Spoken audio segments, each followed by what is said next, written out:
సరికొత్త లీక్లు ఫ్యాన్స్ లో హుషారు నింపుతున్నాయి. లీకులంటే దొంగచాటుగా తీసిన వీడియోస్, స్టిల్స్ కావు. చిన్న చిత్రాల ఈవెంట్స్ కి పెద్ద సినిమాల దర్శకులు, నిర్మాతలు వస్తే ఏదో ఒకటి చెప్పాలంటూ ఫ్యాన్స్ ఊపిరి ఆడనివ్వకుండా గోలగోల చేసేస్తున్నారు. డ్యూడ్ ఈవెంట్ కి వచ్చిన ఇద్దరు దర్శకులు ఏం అప్డేట్ ఇచ్చారో చూసేద్దామా? ఉప్పెన తర్వాత బుచ్చిబాబు డైరెక్ట్ చేస్తున్న పెద్ది సినిమా మార్చి 27న రిలీజ్ అవుతోంది. డ్యూడ్ ప్రీ రిలీజ్ ఈవెంట్ కు బుచ్చిబాబు ముఖ్య అతిథిగా వస్తే పెద్ది అంటూ ఫ్యాన్స్ అరుపులు కేకలతో మోతెక్కించేశారు. దీంతో పెద్ది నుంచి సాంగ్ వస్తుందని రెహమాన్ ఇరగదీసేశాడంటూ హైప్ క్రియేట్ చేశాడు బుచ్చిబాబు. టాక్సీ వాళ్ళ తర్వాత విజయ్ దేవరకొండ, దర్శకుడు రాహుల్ సంకృత్యాన్ కాంబోలో సినిమాను మైత్రి మూవీ మేకర్స్ నిర్మిస్తున్నారు. సినిమా గురించి చెప్పమని అడిగితే విజయ్ దేవరకొండ విశ్వరూపం చూసి షాక్ అవుతారంటూ అంచనాలు పెంచేశాడు దర్శకుడు. బాహుబలి ది బిగినింగ్ 2 గంటల 38 నిమిషాలతో, బాహుబలి ది కన్క్లూజన్ 2 గంటల 54 నిమిషాలతో రిలీజ్ అయ్యాయి. 2 పార్ట్లు కలిపి బాహుబలి ది ఎపిక్ పేరుతో 31న రిలీజ్ చేస్తున్నారు. సెన్సార్ పూర్తి చేసుకున్న ఈ ఎపిక్ ఎన్ని గంటల రన్ టైంతో వస్తోంది? 2 ఇంటర్వెల్స్ ఇచ్చేంత లెంత్ ఉంటుందని, 4 గంటలని, ఇలా రకరకాల వార్తలకి ఫుల్ స్టాప్ పడింది. ఇంతకీ ది ఎపిక్ రన్ టైం ఎంత? Watch the story. Baahubali re-edited version censor పూర్తి చేసుకుని యూబైఏ సర్టిఫికేట్ అందుకుంది. అలాగే రన్ టైం కూడా బయటకు వచ్చేసింది. 3 గంటల 44 నిమిషాల నిడివితో ది ఎపిక్ థియేటర్స్ లోకి అడుగుపెడుతుంది. బాహుబలి ది ఎపిక్ 3 గంటల 44 నిమిషాల సినిమా అంటే సగం రోజు కేటాయించాల్సిందే. మార్నింగ్ షోకు వెళ్తే ఇంటికొచ్చేసరికి సాయంత్రం అవుతుంది. పోనీ మ్యాట్నీకి వెళ్లి బయటకొస్తే రాత్రి అయిపోతుంది. ఆల్రెడీ చూసిన సినిమా కోసం 4-5 గంటలు కేటాయించాల్సి ఉంది. బాహుబలిని మళ్లీ చూడటానికి ఆడియన్స్ ఇంట్రెస్ట్ చూపిస్తారా అన్న డౌట్ కూడా ఉంది.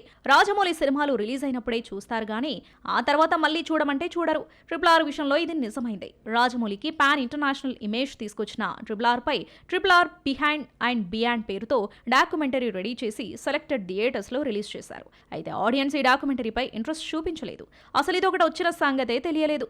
అయితే బాహుబలి బ్రాండ్ పై ఉన్న క్రేజ్ ఆడియన్స్ ను థియేటర్స్ కు తీసుకొస్తుందేమో చూడాలి. మరి తెలుగులో రిపీట్ సీజన్ నడుస్తోంది. స్టార్ హీరోస్ లో సగం మందికి పైగా కలిసొచ్చిన డైరెక్టర్స్ తోనే వర్క్ చేస్తున్నారు. ఈ రిపీట్ కాంబినేషన్ మూవీస్ కి వస్తున్న హైప్ అంతా ఇంత కాదు. తెలుగులో రిపీట్ అవుతున్న ఆ క్రేజీ కాంబినేషన్స్ ఏంటో చూసేద్దామా? అనిల్ రావిపూడి డైరెక్షన్ లో మనశంకర్ వరప్రసాద్ మూవీ చేస్తున్న చిరంజీవి నెక్స్ట్ ఏ మూవీ చేస్తాడో చెప్పేశాడు.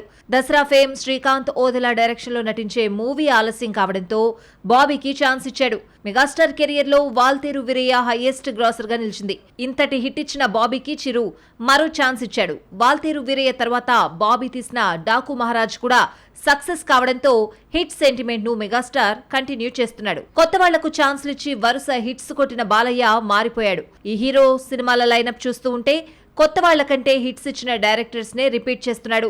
డాకు మహారాజ్ తర్వాత అఖండ 2లో నటిస్తున్నాడు. సింహ లెజెండ్ అఖండతో హ్యాట్రిక్ కొట్టి 4వసారి కలిశారు. అఖండ 2 తర్వాత వీరసింహారెడ్డి ఫేమ్ గోపీచంద్ మల్నేనికి మరో ఛాన్స్ ఇచ్చాడు. ఇక బన్నీ అయితే కలిసొచ్చిన దర్శకులకే ఛాన్స్ ఇస్తున్నాడు. పుష్ప 2 తర్వాత బన్నీ మరోసారి త్రివిక్రమ్ తో నటించాల్సి ఉన్నా మధ్యలో అట్లీ వచ్చాడు. జులై సన్ ఆఫ్ సత్యమూర్తి అలవైకుంఠపురంలో తర్వాత 4వసారి హిట్ కాంబో రిపీట్ అవుతుంది అనుకుంటే ఈ ప్రాజెక్ట్ ఎన్టీఆర్ దగ్గరకు వెళ్ళింది. అయితే రీసెంట్ గా ఫిలిం వర్గాల్లో వినిపిస్తున్న న్యూస్ ప్రకారం మళ్లీ బన్నీ దగ్గరకే వచ్చిందంటున్నారు. ఇక పుష్ప 3 ఎలాగూ ఉంది.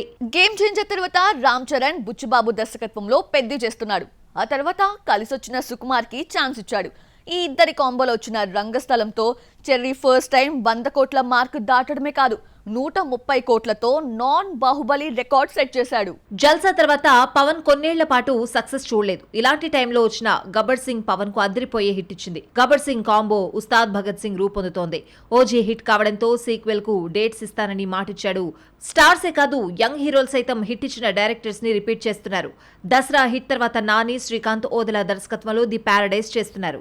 టాక్సీ వాళ్ళ తర్వాత విజయ్ దేవరకొండ కలిసొచ్చిన సంకృత్యాన్ తో వర్క్ చేస్తున్నాడు. ఇక సీక్వెల్స్ అన్ని హిట్ కాంబినేషన్ లో రూపొందుతున్నవే.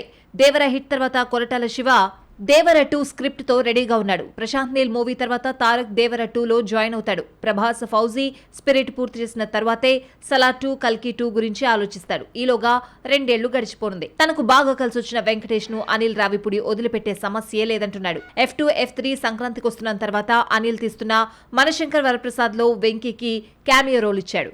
ఆ తర్వాత సంక్రాంతికి వస్తున్నాం సీక్వెల్ కథను రెడీ చేస్తాడు అనిల్. మహేష్ బాబు అంతా హైట్ ఉంటాడు, ఫెయిర్ గానే ఉంటాడు, ఎప్పుడూ 6 ప్యాక్ మెయింటైన్ చేస్తాడు. యాక్టర్ గా నిరూపించుకున్నాడు. కానీ లక్కే దూరంగా ఉంటుంది. సరైన హిట్ కోసం వెయిట్ చేస్తున్న ఆ హీరో ఈసారి హారర్ నే నమ్ముకున్నాడు. అతనెవరు? ఆ భయపెట్టే మూవీ ఏంటి చూద్దామా? మహేష్ బాబు బావ సుధీర్ బాబు వరుస పెట్టి సినిమాలు చేస్తున్నా అదిరిపోయే హిట్ దక్కడం లేదు. ప్రేమ కథా చిత్రం తర్వాత అంతటి సక్సెస్ రాలేదని చెప్పాలి. మధ్యలో భలే మంచి రోజు, శమంతకమణి, సమ్మోహనం, నన్ను దోచుకుంది వంటి సినిమాలతో ఓకే అనిపించుకున్నా క్రేజీ హీరో మాత్రం కాలేకపోయాడు. మాస్ హీరో అనిపించుకోవాలన్న ఆశ యంగ్ హీరోలందరికీ ఉంటుంది. అందరూ ఏదో ఒక సందర్భంలో రఫ్ లుక్స్ లో కనిపించి యాక్షన్ చేసిన వాళ్లే. కెరీర్ మొదలుపెట్టిన 10 ఏళ్ల తర్వాత సుధీర్ బాబుకు మాస్ హీరోగా కనిపించే అవకాశం దక్కింది. శ్రీదేవి సోడా సెంటర్, హరోం హరాతో వచ్చినా సరే సక్సెస్ మాత్రం కాలేదు. అందుకే ఈసారి దెయ్యాలు పిశాచాలు అంటూ ఒక హారర్ మూవీని నమ్ముకున్నాడు. మాస్ హీరో అనిపించుకోవడానికి మన హీరోలందరూ కష్టపడి 6 ప్యాక్ చేస్తారు. కానీ సుధీర్ బాబు 365 రోజులు 6 ప్యాక్ తోనే ఉంటాడు. అవసరమైతే బోనస్ గా మరో 2 పలకలు తీసుకొచ్చి 8 ప్యాక్ తో కనిపిస్తాడు. అన్ని ఉన్నా హిట్టే పడ్డం లేదు. నవంబర్ 7న హిందీ, తెలుగులో ఒకేసారి రిలీజ్ అవుతున్న జటాధర అదృష్టం తీసుకొస్తుందేమో చూడాలి మరి. రవితేజ మాస్ జాతర ప్రమోషన్స్ తో బిజీగా ఉన్నాడు. భాను భోగవరపు దర్శకుడిగా పరిచయం చేస్తూ సితారా ఎంటర్టైన్మెంట్స్ నిర్మించిన మాస్ జాతర 31న రిలీజ్ అవుతుంది. బిగ్ బాస్ సీజన్ 9లో మాస్ జాతర టీం సందడి చేయనుంది. కాంతారా చాప్టర్ 1 సూపర్ హిట్ ను ఎంజాయ్ చేస్తున్న రిషబ్ శెట్టి జై హనుమాన్ కు బల్క్ డేట్స్ ఇస్తాడని తెలిసింది. డిసెంబర్లో రెగ్యులర్ షూటింగ్ మొదలుపెట్టే పనిలో దర్శకుడు ప్రశాంత్ వర్మ ఉన్నాడు. దివాళీ పండగకొస్తున్న లాస్ట్ మూవీ కేరామ్ శనివారం నాడు థియేటర్స్ లోకి అడుగుపెడుతుంది. కిరణ్ అబ్బవరం, యుక్తి తరేజా జంటగా నటించిన ఈ సినిమాకు జైన్ నాని దర్శకుడు. సింభు వెట్రిమారన్ కాంబోలో రూపొందుతున్న తమిళ చిత్రం అరసన్ తెలుగులో సామ్రాజ్యం పేరుతో డబ్ అవుతుంది. ప్రోమో పేరుతో విడుదల చేసిన వీడియో 5 నిమిషాలుంది. తెలుగు వెర్షన్ ప్రోమోను ఎన్టీఆర్ రిలీజ్ చేశాడు. విక్రమ్ కొడుకు ధ్రువ్ హీరోగా నటించిన సినిమా బైసన్ నుంచి మంచి మనసు పాటను రిలీజ్ చేశారు. మారీ సెల్వరాజ్ దర్శకత్వంలో ఈ సినిమా రూపొందింది. కాంతారా చాప్టర్ 1 కు పనిచేసిన అరవింద్ కశ్యప్, బాలకృష్ణ, గోపీచంద్ మలినేని సినిమాకు వర్క్ చేస్తున్నారు. ఈ నెల 24న షూటింగ్ లాంఛనంగా మొదలవుతుంది.